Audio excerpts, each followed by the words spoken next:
Hello and welcome to another episode of Vedic Astrology with Renu. In 2016, Donald Trump, a flashy outsider and reality TV star, broke every political and social rule of winning an election and clinched the American presidency. People on both sides of the political spectrum are stunned by his victory and his ongoing challenge to the established social, political, and economic norms. Can Vedic astrology explain this current political climate in America? Based on the ancient Vedic algorithms of the 120-year cycles of the Vimshottari Dasha system, which forecasts our destiny decade by decade, month by month, and day by day, the United States began its Rahu Dasha on September 25, 2015. In Sanskrit, Dasha simply means condition or state.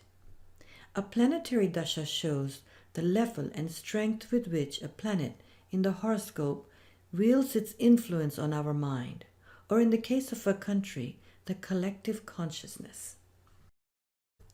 A sidereal horoscope based on the most accepted date and time of birth of the United States, July 4, 1776, in Philadelphia, Pennsylvania at 6:30 p.m., shows that the United States was born in Rahu Dasha and that she has cycled back to her third Rahu Dasha in September 2015. The first 18 years Rahu Dasha ran from 1776 to 1793. This one will go from 2015 to 2033.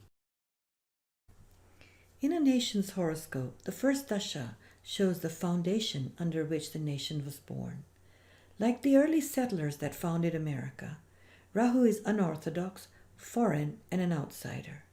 His energy is directed towards changing the status quo for good or ill, and exploring original and untrodden paths. The return of the Rahu Dasha in the cycle shows a major turning point in the nation's collective evolution. Rahu, the North Node, is in every horoscope. So who is he and how does he influence our destiny? In Sanskrit, he is referred to as a Chaya Graha, which means a shadow or an eclipser. Unlike the other planetary influences, he and his counterpart, the South Node Ketu, have no physical form. They are mathematical calculations that explain lunar and solar eclipses. In Jungian psychology, Rahu is the shadow or the repressed, hidden part of the psyche that the conscious ego does not want to identify with. The primary function of the shadow in a good story is to destroy the status quo, forcing the hero to accept something totally unfamiliar and foreign to his nature and understanding. Rahu is that foreign territory the hero must examine to complete his journey. Jung was referring to this when he said that filling the conscious mind with ideal conceptions is characteristic of Western theosophy, but not the confrontation with the shadow and the world of darkness. One does not become enlightened by imagining figures of light, but by making the darkness conscious.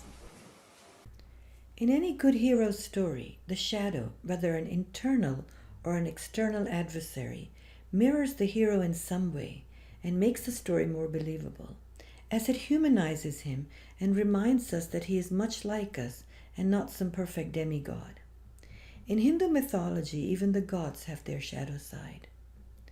Rahu is also that shadow influence that creates those internal doubts and fears that the hero struggles with, which have the potential to send him down the twisted path if he's not careful.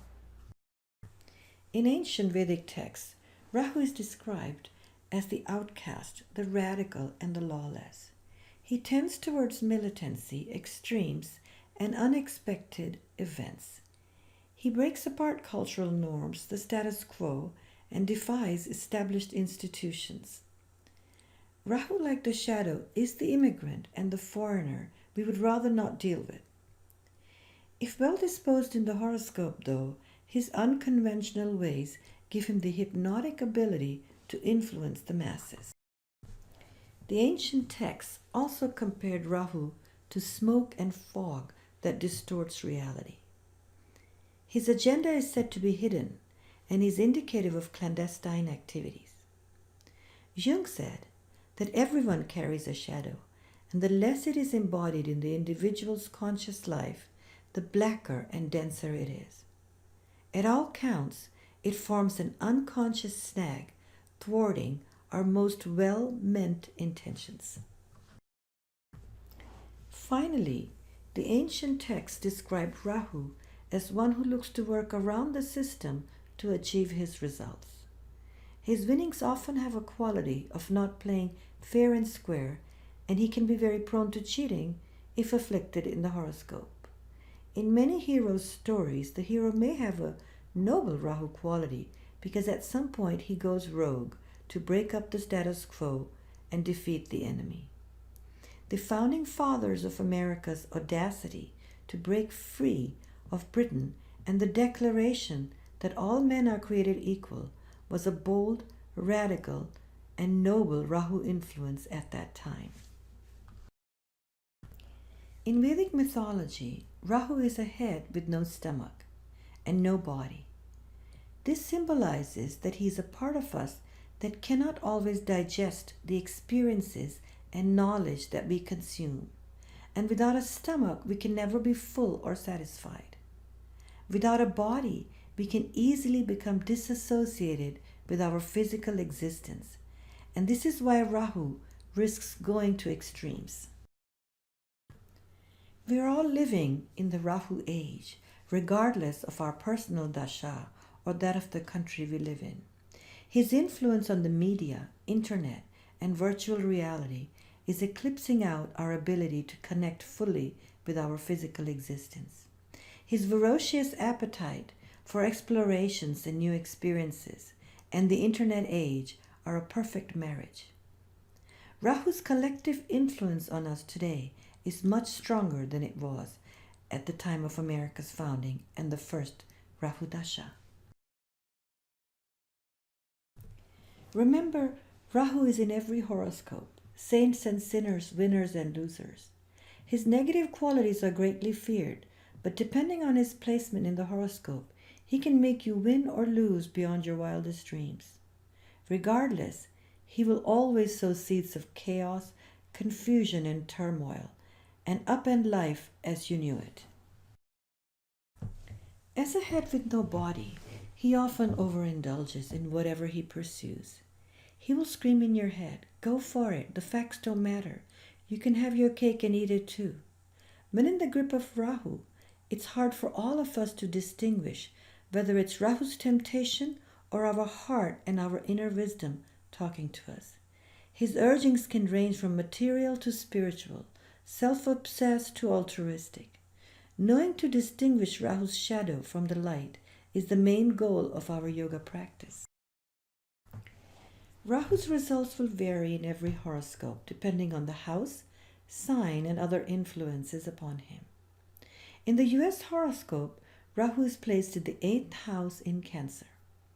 The 8th house is the area of life that leaves us feeling powerless, vulnerable, and exposed. It's called Madhubala in Sanskrit, or the house of death. An intense rebirth is predicted each time we cycle through the Dasha of a planet in the 8th house. Rahu placed in the feminine lunar sign of Cancer in the US horoscope will continue to bring women and children's issues to the forefront and increase the polarity between the masculine and feminine agendas. Vedic astrology is called the science of light, as it sheds light on the internal state of our consciousness, reflecting out into the world. Vedic astrology as a tool for forecasting can give us many data points that can help us navigate and anticipate the possibilities that lie ahead. One thing is for sure, we are under the influence of Rahu in the United States, regardless of which side of the political debate you stand. So what lies ahead for the United States? Rahu Dasha will continue to oversee the destiny of the US through 2033. But there are many astrological indications along the way which point to changing events and circumstances. One of those is July 2018, as the Dasha has shifted from the intensity of Rahu-Rahu to Rahu-Jupiter. This cycle will last through November 2020. Jupiter is the antithesis of Rahu. He is the planet of lawfulness, impartiality, and upholding ancient traditions. He is also the ascendant lord for the United States and strongly placed in an angle in the 7th house. Jupiter's qualities of wisdom, discernment, justice, and checks and balances were carefully crafted into the US Constitution at the time of its inception. As Jupiter takes his place in the cycle, we can expect that the nation's courts, justice systems, and the different branches of the government will go head to head with Rahu's desire to destroy the established social and political systems. Rahu has revealed our shadow side. Underneath the melting pot and welcome mat for foreigners, there's also brewing a great deal of fear of those who are not like us. Underneath the democratic ideals lies the fear of losing ourselves to too much freedom and a search for limits. Underneath fairness and balance lies the shadow of going into extremes. It is said in Vedic astrology that the only planet Rahu sometimes listens to is Jupiter. How deep this shadow goes and how deep the social and political unrest Rahu will bring is now up to Jupiter's will and wisdom.